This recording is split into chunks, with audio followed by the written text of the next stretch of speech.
Hello मैत्रिणींनो, आज मी पुन्हा एकदा आपल्या घरगुती पद्धतीमध्ये चिकनची करी कशी बनवायची आणि शॉर्टमध्ये एकदम पटापट तयारी करून ती किती कमी वेळात बनवायची ती दाखवणार आहे। जसं की मी रोज करते, आलं, मिरची, लसूण, खोबरं आणि कांदा याचं एकच मिश्रण मिक्सरला फिरवून घ्यायचं आहे आणि ते तुम्ही फोडणीला डायरेक्ट टाकलं तरी चिकन बरोबर चालते। तर मी बघा पहिल्यांदा 2 कांदे चिरून घेतलेले आहेत। एक वाटपासाठी मी तुम्हाला साहित्य पहिल्यांदा दाखवलं।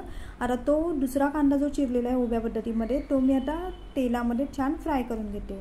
आता कांदा फ्राय होत आला तर त्याच्यामध्ये जे वाटून घेतलेलं मिश्रण आहे, आलं, लसूण, मिरची, कोथिंबीर आणि कांदा याची पेस्ट होती ती टाकलेली आहे।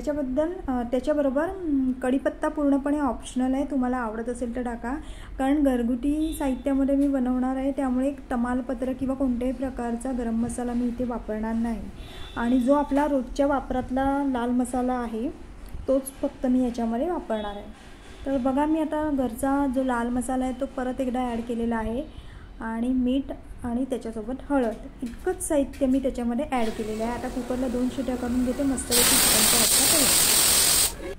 तर बघा 2 शिट्या दिल्यानंतर कुकर थंड झालेला आहे आणि थंड झाल्यानंतर मी खोलून बघते तर ती तर्रीसुद्धा खूप छान पद्धतीने आलेली आहे।